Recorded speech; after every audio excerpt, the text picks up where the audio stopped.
Fights, Mics, and Media. I'm Goldie Boyd. Born August 13th, 1971, as one of Queensbridge's finest and a legend, no other than Percy Lee Chapman, aka Intelligent Hoodlum, or better known as Tragedy Khadafi. And born August 14th, 1966, as Harlem's own Keith Grayson, aka Slap Your Favorite DJ, better known as the Drama King, K Slay. Although people might know Tragedy Khadafi, for being on CNN's War Report 1, which I think he produced most of that album, if not the whole album. He actually came out in the early, and well, not the early, but the mid '80s, and like around '86. And people might have thought he came out in the early '90s as the Intelligent Hoodlum, but that's not actually true. I didn't actually hear. I might have heard it, but just didn't realize it was him back in '86, because I had just moved to Long Island right before that, from Queens, as a matter of fact. But I never heard none of his early stuff when it was him and Hot Day as Super Kids. But rumor has it that they was rocking like as some young shorty hip hop shit. You know what I mean? Like they was killing it back in the days. They was in Queensbridge, but they was spreading around. They name was out there, like they was doing their thing. So, and they was rocking in the parks and all that shit, man. So, he started a long time ago. And the first single that him and Hot Day put out as the Super Kids was The Tragedy, Don't Do It. And then they put out Stun of the Block. And then I guess that caught the ears of Marley Marl, and he recruited Tragedy Khadafi as one of the Juice Crew members. And that's the first time that I ever heard Tragedy Khadafi, is when he was on the song The Juice Crew All Stars.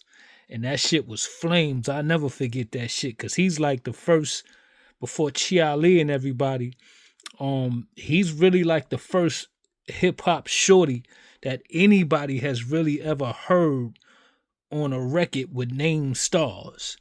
And if you don't know, it was him on the Juice Crew All Stars single with the rhyme, "Woke up one morning, I became an MC to protest this matter and always agree." And with the Super Kids, I believe they last singles was Hot Day Master Mix, Hip Hop Kids, Live at USA, and Go Queensbridge. And after that, he had caught a robbery charge when he was just 16, and they sent him up the river, and he was in Elmira for a few years. And around 1988, he had appeared alongside of the Juice Crew, who were members on the Marley Marl compilation on the album In Control Volume 1. On the solo tracks, I believe it was The Rebel and Live Motivator. And while he was up north, apparently he became 5%, and he changed his name to Intelligent Hoodlum. And then he had released a self-titled album called Intelligent Hoodlum. And that album was largely produced by Large Professor, and it contained singles Back to Reality, Black and Proud, and Arrest the President. And I believe that was like around like 1990. And then he went on to produce Tragedy, Saga of a Hoodlum in 1993. And then he followed that up with Against All Odds, released in 2001. And by that time, he had changed his name, back to Tragedy, but it was Tragedy Khadafi. It was known as Tragedy Khadafi. And then after he put out Against All Odds in 2001, he put out Still Reporting in 2003. And then 2005, he turned around and put out Thug Matrix. And then in 2007 he put out The Death of Tragedy. And then 2011 he put out Thug Matrix 3. And he kept going, man. Like he stayed persistent, he stayed on the grind, and he stayed true to his brand. That's what I love about Tragedy, man. His integrity in the game, man, of always staying true to who he is as a hip hop artist. Like you gotta commend that and you gotta respect that. And then in like 2014, man, he put out Pre Magnum Opus. In 2016 he put out the All Report. And then 2017 the Mach D Files. And then 2018 The Builders. And then in 2021 he put out Hidden Files. So he stayed on the grind, man. It was never like a thing to where he got complacent and said fuck this hip hop shit. Nah, he kept grinding the whole time, man. You know, he also did a lot of collaborative shit that people might not even be aware of, man. And also did compilation albums, but his collaborative albums is 1998's Iron Sheik's EP that he did with Imam Thug as Iron Sheik's obviously. And then he did 2005 Black Market Militia with Killer Priest and Timbo King and Hell Raza. And William Cooper's Black Market Militia. And then in 2009 he did Lethal Weapon with Trez. Then 2012 Militant Minds EP with Black Medine. And then 2013 Golden Era Music Sciences. And then he did that was with Tragic Allies at Seven Gems. And then in 2017 he did Rare Fabric with Frost Gamble. And then in 2018 Immortal Titans with BP. And then 2019 Full Metal Jacket EP with Ras Salon and D with Justice. And then in 2019 again he put out Camouflage Regime with Vinny Paz. And then in 2021 he did The Truth Hurts EP with Shaughnessy Ice Cold. And then in 2023, which was just only last year, he did Rebel Kings EP with Epidemic Emerald. So he's seriously been like busy, man, like, and stayed on the grind, man. And you gotta respect that, man. And it's just been an ongoing grind for him, man. And when you in the hip hop game and like you an underground artist like him, that's how you make your money, man. So you gotta respect that shit.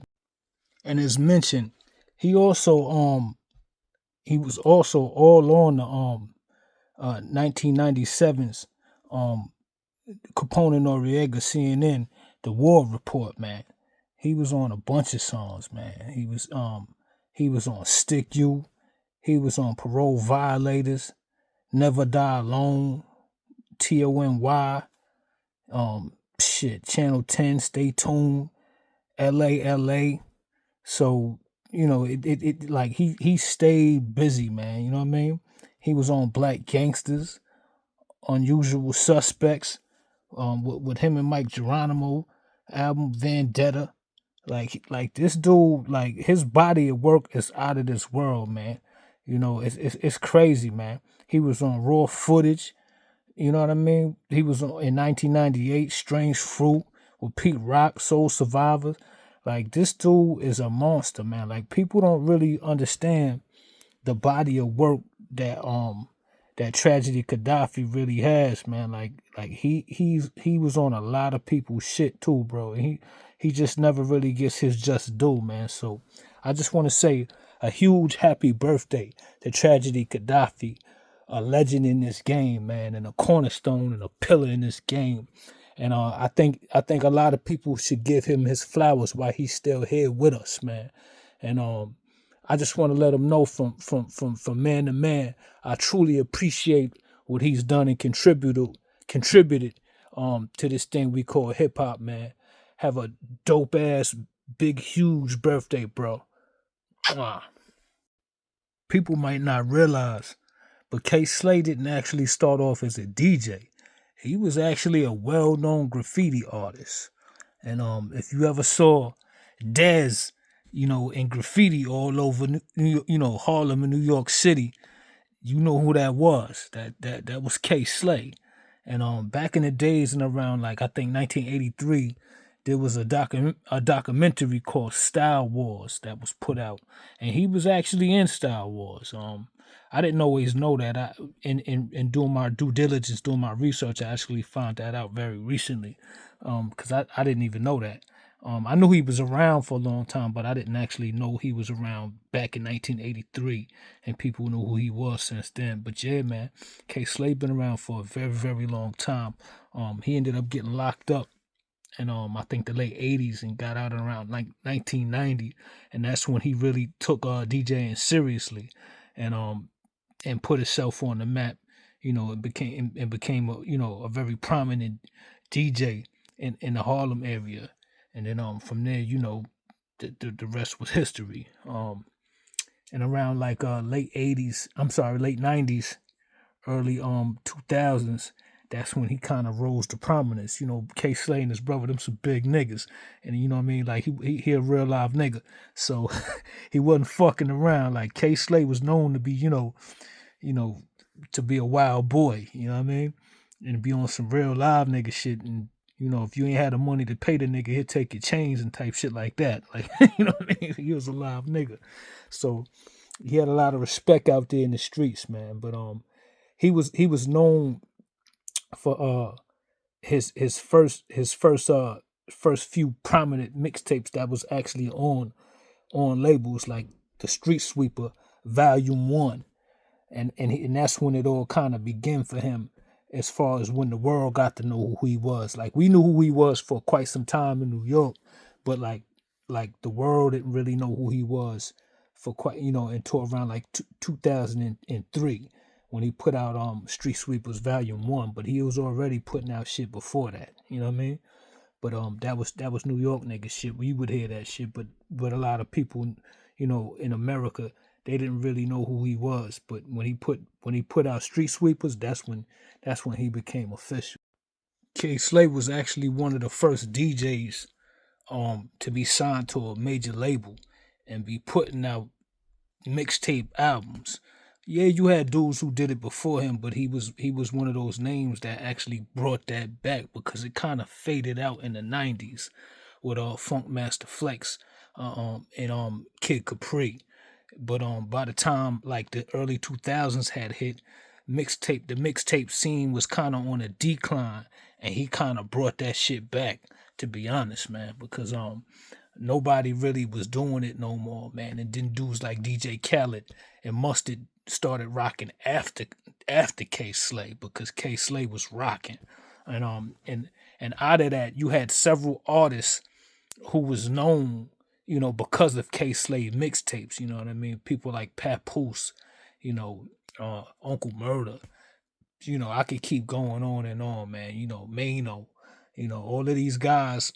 Yeah, they did their own thing, but a lot of them was known to had been on DJ K Slay mixtapes and mixtape albums and shit like that, man. But his first like I said, his first mixtape, it was in mixtape album, official mixtape album, was in 2003, the Street Sweepers Volume 1, and then in 2004, the following year, he put out Street Sweepers Volume 2, and then 2010 he had More Than Just a DJ, and then 2017 he put out The Big Brother, and then in 2019 he put out Hip Hop Frontline, and then in 2021 he put out The Soul Controller. But before that, man, listen, he had a million. Yo, he had a slew of mixtapes, man. One of his other collaborative mixtapes was in 2006. The Champions North Meets South, with Greg Streets. But before that, man, he had a bunch of mixtapes, man. 2003, The Bad Guy. 2006, The MySpace Maniac. 2007, Sign of the Times. Uh, 2000, also in 2007, Sign of the Times 2. 2007 again, Hate is the New Love. Uh, another one in 2007, The Return of the God. 2009, Block Stars. Uh, 2009 again, Block Stars 2. 2010, The God is Back. 2010 again, Long Live the King. 2011, Redemption. Another one, 2011, The Soul Controller. 2012, The Changing of the God. 2012 again, The Return of the Gatekeeper. And then he put out in 2012 another joint, Grown Man Hip Hop. 2013, Grown Man Hip Hop Part 2, Sleeping with the Enemy. 2013, The Last Champion. 2014, The Rise of a City. 2014 again, he put out The Last Hip Hop Disciple. Another joint in 2014 he put out was The Original Man. And he just kept going, man. Like, I could keep going and going and going, but I'm gonna let y'all do y'all research and see all the dope mixtapes that K Slay was putting out, because I'll be here all night if I had to do it. So listen, man, I just wanted to give a huge rest in peace and warm birthday shout out to K Slay, man, a legend in this game, man, and another cornerstone and pillar in this thing we call hip hop, man. And he always got his just due, but I'm just giving him even more, man. Rest in peace and happy birthday to K Slay. Mwah.